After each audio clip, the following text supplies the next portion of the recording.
Nous devons savoir que nous sommes dans une conscience d'exister qui a une fâcheuse tendance à nous éloigner les uns des autres, de nous séparer ou de nous confondre aux autres, au point d'être en difficulté pour nous réunir, nous unir et communier ensemble, de vivre selon un esprit commun, de vivre dans un esprit fraternel, un esprit commun.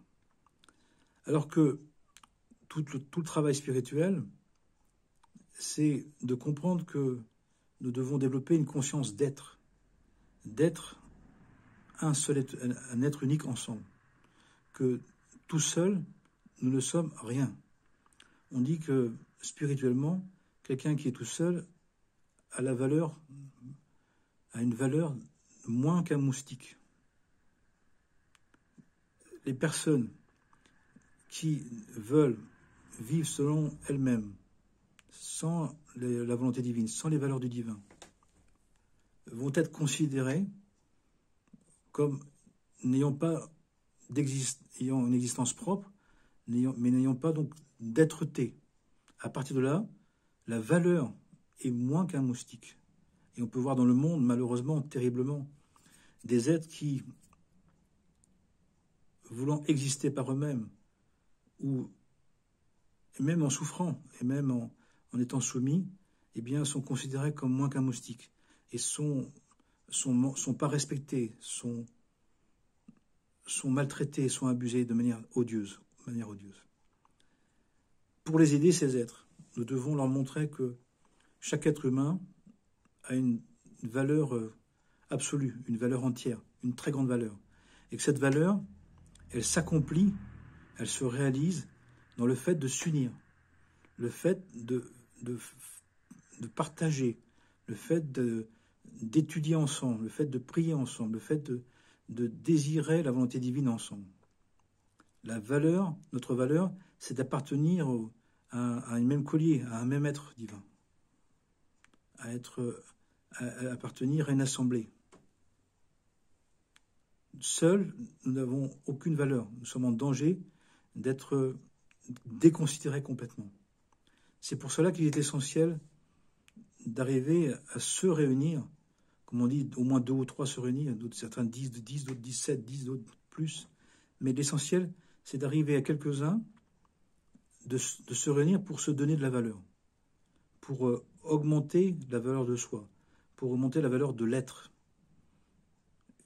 Pour être un être divin à part entière, il faut le faire, il faut le vivre, il faut le réaliser auprès de quelques personnes qui elles-mêmes en ont envie, elles-mêmes le souhaitent.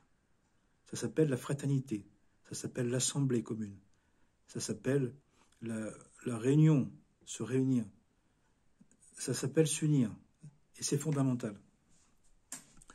Auparavant, par l'héréditaire, par la famille, par le couple, par les enfants, c'était déjà l'idée de le faire. Mais maintenant, comme les sangs se sont mélangés, comme les races n'existent plus, puisque le monde s'est mélangé, eh bien, on doit passer à une autre étape de communion, une autre étape de réunion. On doit le faire avec d'autres personnes qui avons les mêmes valeurs, avec d'autres personnes qui avons le même enseignement.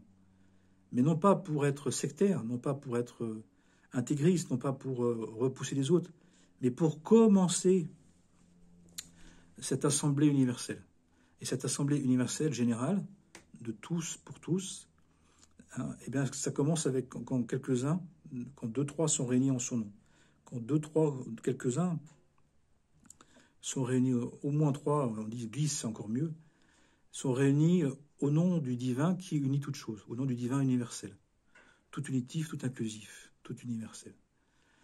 Et c'est de rentrer dans les affinités spirituelles. C'est de commencer à retrouver les familles divines, les familles d'âmes. Je ne parle pas d'âmes sœurs, ou si on parle d'âmes sœurs, c'est ce cas-là.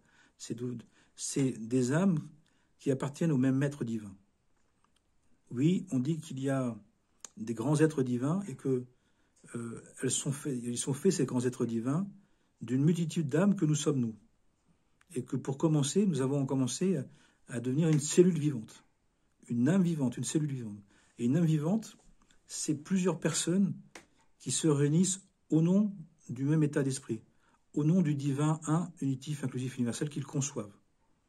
Et c'est pour cela que des grands êtres divins, des grands prophètes, des grands mystiques de toute religion étaient capables eux-mêmes de se réunir et de s'unir en tant qu'âme individuelle, en tant qu'âme divine individuelle, de créer un être divin.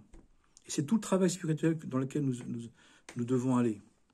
Nous devons trouver des personnes, quelques personnes, avec lesquelles notre affinité spirituelle nous permet de nous réunir, avec lesquelles on peut communier, on peut s'unir d'une commune unité, d'une commune conscience unitive, selon une forme particulière, peu importe, pour faire en sorte de commencer à retrouver les familles d'âmes, les êtres divins auxquels nous sommes attachés, auxquels nous sommes reliés. C'est pour ça qu'on nous dit que notre dimension divine, notre âme divine, elle a une communion, elle a une connexion avec un tiers de l'humanité. Qui fait aussi que par les voyages, par les rencontres, par les voyages, etc., c'est surtout pour essayer de trouver ces quelques personnes avec lesquelles on peut commencer ce chemin qu'on va devoir faire grandir au fur et à mesure.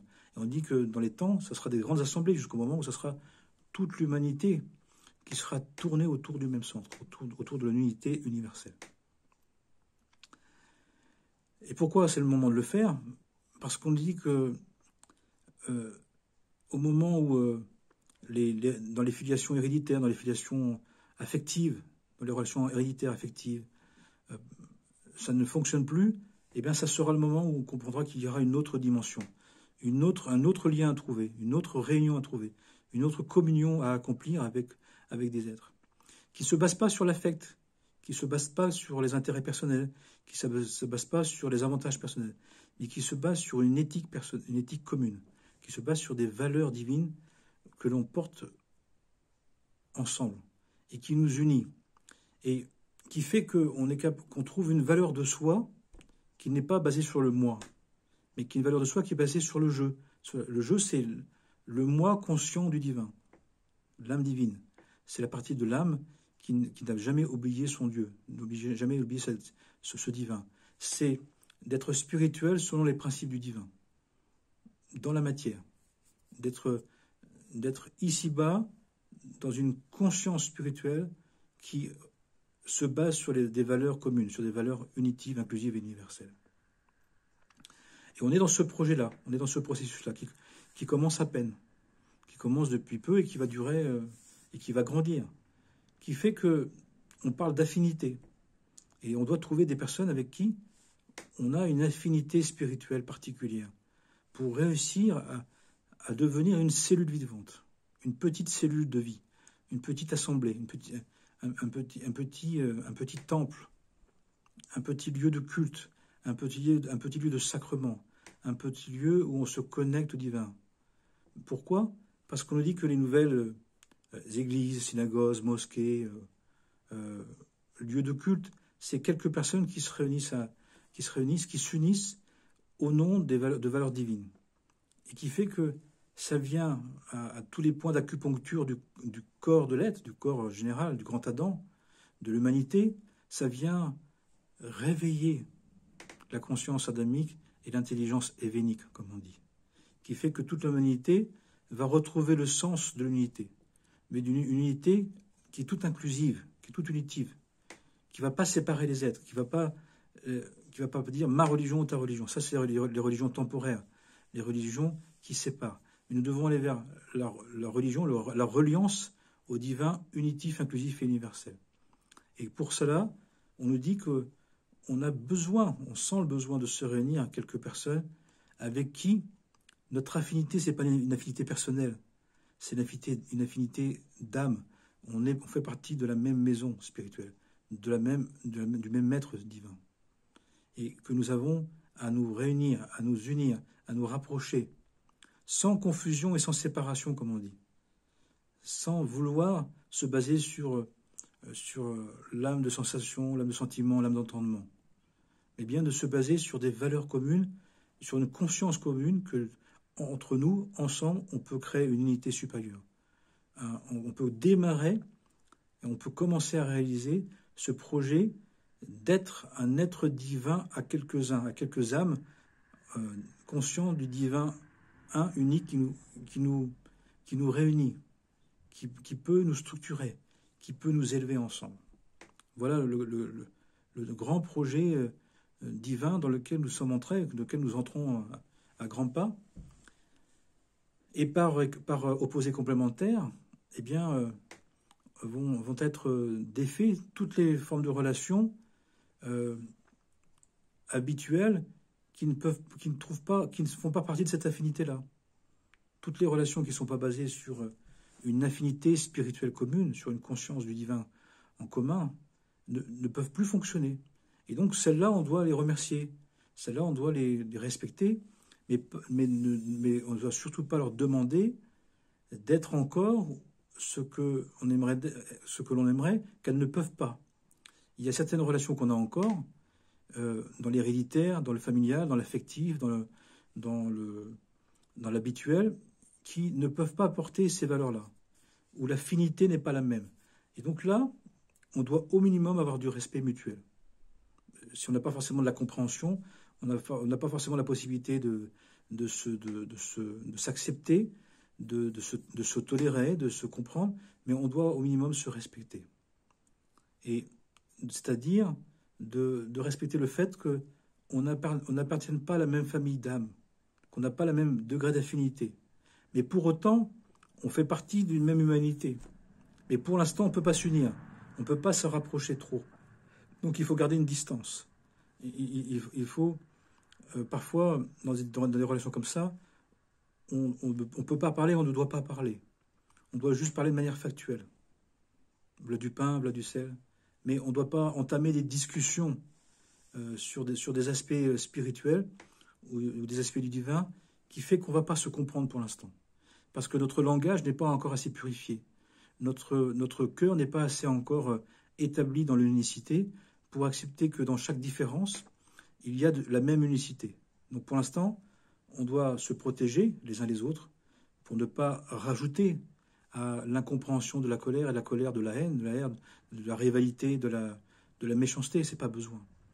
Parce que pour l'instant, on commence le projet d'unicité à quelques-uns. Et c'est bien suffisant.